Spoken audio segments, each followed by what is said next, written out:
दशक में आर्थिक नीतियां हमारे देश के बड़े हमारे देश के बड़े करने के लिए एक बिल पेश किया पूर्व पथे অসাংবিধানিক পথে মাত্র গত 5-6-7 বছরে এক এক নেতা মন্ত্রী লক্ষ লক্ষ কোটি কোটি টাকার ওরা বলে আমরা কোত্থেকে চুরি করেছি কোত্থেকে কামাই করেছি প্রমাণ দিন।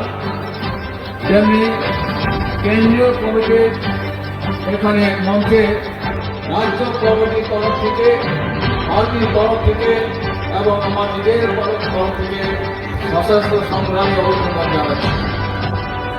বেশি সময় নেব না। 10-10টা জাতীয় সড়ক তারপরেও এদের চোখে উন্নয়ন চোখে পড়ে না, সেই উদ্যোগ গ্রহণ করেছে এবং এই ধরনের অত্যাধুনিক আমাদের বর্তমান সরকার মালিক শাহজির নেতৃত্বে